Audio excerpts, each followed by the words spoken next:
لله نحمده ونستعينه ونستغفره ونعوذ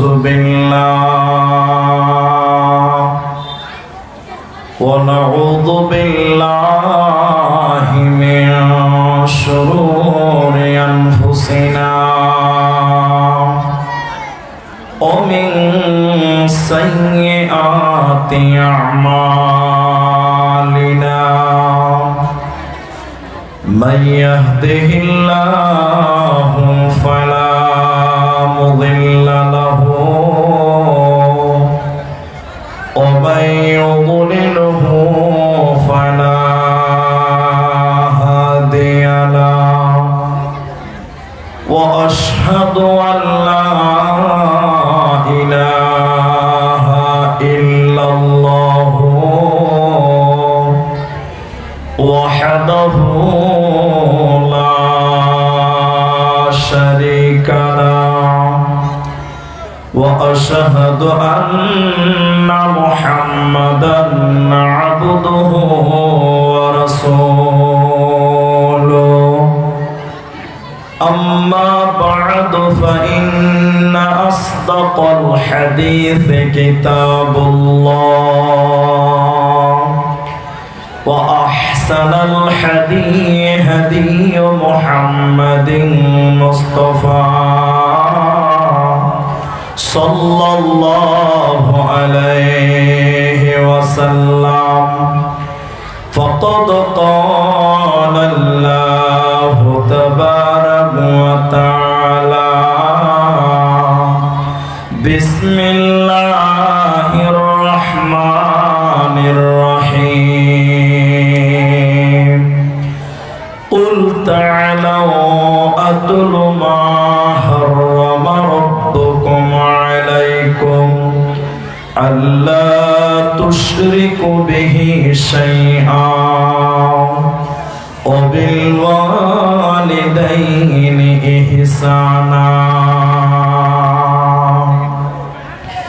بسم الله الرحمن الرحيم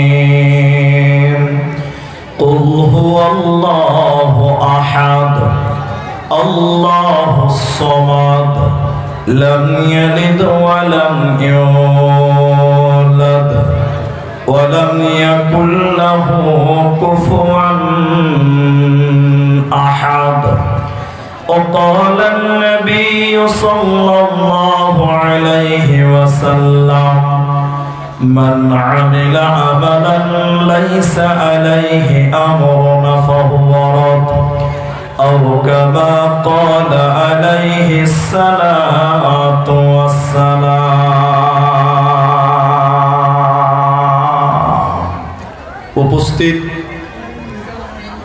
চলমান সভা সুযোগ্য সভাপতি স্টেজে ওলামায়ে কেরাম অতিথিবৃন্দ সামনে বসে থাকা দিনদার ইমানদার মুমিন ভাই সকল দোয়ার কান্টারি মুরব্বী সমাজ স্নেহের কচি কাঁচা পর্দার অন্তরালে বসে থাকা মুমিনা সলেহা মা ও বোনেরা প্রাণ প্রিয় কিসমত আলতাপুর করণদিঘি উত্তর দিনাজপুরবাসী সর্বপ্রথম সে মহান আল্লাহ তাবারক ওয়া তাআলার প্রশংসা জ্ঞাপন করি যে আল্লাহ আমাদেরকে এক মাদ্রাসা কেন্দ্রিক আয়োজিত মাহফিলে বসিয়ে কোরআন এবং হাদিসের আলোচনা করার আপনাদের শ্রবণ করার যিনি তৌফিক ইনায়াত করেছেন সেই মহান মুনিবের দরবারে শুকরিয়া আদায় করি।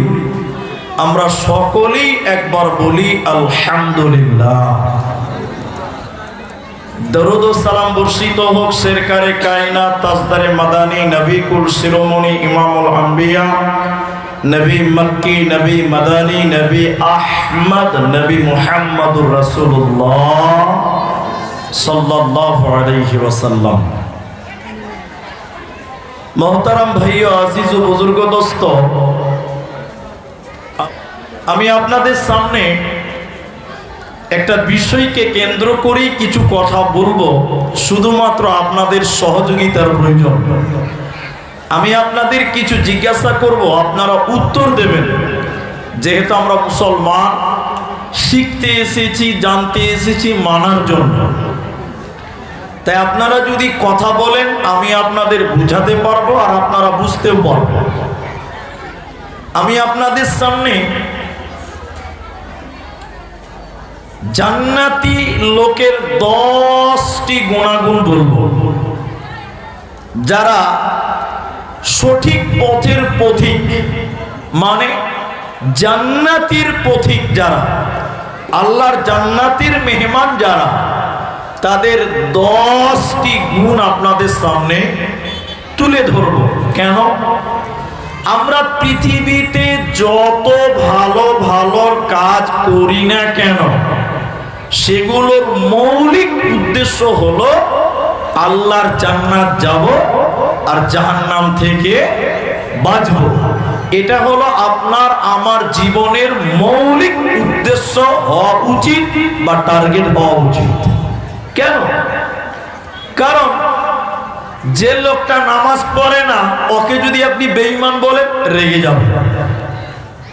যে লোকটা নামাজ পড়ে না, ও দাবি করে যে আমি 16 আনা ঠিক আছে, মানে কেউ জাহান্নামী শুনতে রাজি নয়, সবাই জান্নাতি হতে চায়, চাই নামাজ পড়ুক চাই নামাজ না পড়ুক। তো আল্লাহ তাবারাক ওয়া তাআলা সেই জান্নাতে যেতে গেলে কিছু পাপ বর্ণনা করেছেন, সেই পাপগুলো থেকে বেঁচে থাকতে হবে। আর কয়েকটা নেকি বলেছেন, আমল বলেছেন, যে আমলগুলো গ্রহণ করতে হবে। তাহলে আপনার আমার জান্নাতের পথ খুব সহজ হবে, খুব সরল হবে। এই জন্য কোরআনুল কারীম থেকে একটি একটি করে আপনাদের জাহান্নাম থেকে বাঁচার উপায়, জান্নাতে যাওয়ার আমল, টোটাল 10খানা বর্ণনা করার চেষ্টা করব ইনশাআল্লাহুল আজিজ। আলাইহি তাওয়াক্কালতু ওয়া ইলাইহি উনীব। সেগুলো আল্লাহ তার নবীর মাধ্যম দিয়ে পৃথিবীর মানুষকে জানিয়েছেন। চলুন কোরআন থেকে আমরা জেনে নেই। আল্লাহ তাবারক ওয়া তাআলা বলেন, বিসমিল্লাহির রহমানির রহিম। কুল তাআলাউ আতুলু মা হাররামা রাব্বুকুম আলাইকুম। কুল, আল্লাহ বলছেন, হে নবী আপনি বলে দেন, আমি আল্লাহ যা হারাম করেছি আমার বান্দাদের জন্য, আপনার উম্মতের জন্য যা হারাম করেছি আপনি তেলাওয়াত করে শুনিয়ে দেন, আপনার উম্মতদেরকে বলে দেন। আল্লাহ এভাবে বলছেন, কুল, নবী আপনি বলে দেন, তেলাওয়াত করে শুনিয়ে দেন আপনার উম্মতিদেরকে, আমার বান্দা বান্দীদেরকে বলে দেন আমি আল্লাহ তাদের জন্য হারাম করলাম। তারা যদি জাহান্নাম থেকে বাঁচতে চাই, প্রথম নম্বর হারাম হলো আল্লাহ তুশরিকু বিহি শাইআ, তারা যেন আল্লাহর সঙ্গে কাউকে অংশীদার না করে, তারা যেন শিরকের মতন গুনাহ না করে। তার কারণ দুনিয়াতে যদি মানুষেরা শিরকের মতন গুনাহ করে, আল্লাহ তাদেরকে জাহান্নাম দেবে, আল্লাহ তাদেরকে জাহান্নাম দেবে। কারণ মুশরিককে আল্লাহ জান্নাত দেবে না, পাবে না, পাবে না। কোরআনের ভিতরে আল্লাহ সূরা মাইদার 72 নম্বর আয়াতে আল্লাহ বলেন, নিশ্চয়ই যারা আমি আল্লাহর সঙ্গে কাউকে অংশীদার করলো, শিরকের মতন গুনাহ করলো, আমি আল্লাহ তার জন্য জান্নাত হারাম করে দিলাম। ওই লোকটা মাথা টুকে মরে গেলে আল্লাহ জান্নাত দেবে না, পাবে না। ওই মুশরিকের থাকার জায়গার নাম জাহান্নাম। এবং মুশরিকের জন্য, গুনাহগারদের জন্য সেই পাপিষ্ট মুশরিকদের জন্য কোনো সহযোগিতা থাকবে না, কেউ সহযোগিতা করবে না। এই জন্য মুশরিককে আল্লাহ জান্নাত দেবে না, দেবে না। তাই আল্লাহ প্রথম নাম্বার বলেন, নবী হে তুমি বলে দাও, আমার বান্দা বান্দীদেরকে বলে দাও, তুমি তোমার উম্মত উম্মতীদেরকে বলে দাও, প্রথম নম্বর যেন তারা শিরকের মতন গণনা না করে। আল্লাহ বরদাস্ত করতে পারে না, আল্লাহ সহ্য করতে পারে না, আল্লাহ মেনে নিতে পারেন না শিরকের মতন গুনাহকে। কেন কেন কেন এটা আপনি বুঝার চেষ্টা করেন। আমরা তিনটে ছেলে আছে, তিনটা, একটু সবাই মুখ খুলে বলেন কটা বললাম? তিনটি। বড় ছেলের বয়স 16 বছর, 16 বছর, আর কদিন পর বউ আনতে হবে। 16 বছরের ছেলেটা দিনে 3 টাইম আপনার ঘরেই খায়, আপনার রাতে আপনার বাড়িতে ঘুমায়, কিন্তু আপনি যখন বলছেন জমিরুল দোকান থেকে 2 কেজি চাল নিয়ে এসো, তো পারবো না। এ বেটা জমিরুল রেশনের চালটা নিয়ে এসো, পারবো না। জমিতে একটু পানি দিতে হবে, ভুট্টার জমিতে একটু পানি দিয়ে এসো, পারবো না। আপনার খায়, আপনার পরে, কিন্তু আপনার একটাও কথা শুনে না। সারা দিন গ্রামের লোকের কথা শুনে টোটো করে ঘুরে বেড়ায়, আপনার একটাও কথা আপনার ছেলে শুনে না। একটু মুখ খুলে বলুন, এইরকম ছেলেকে বাবা ভালোবাসবে? একটু সবাই বলেন, বাসবে? বরদাস্ত হবে? 2 দিন 3 দিন হবে, 4th দিন বাড়া বাড়া, বাড়ি থেকে বাড়া, আমার খাবি, আমার পড়বি, আর আমার কাজ করবি না, লোকের কথা শুনি, বাড়া। বরদাস্ত হবে না। আসমানের মালিকটাকে সবাই বলুন, জমিনের মালিক আল্লাহ। পৃথিবীতে যা কিছু আছে আল্লাহর নিয়ামত, সবাই বলুন কার নিয়ামত? আল্লাহ।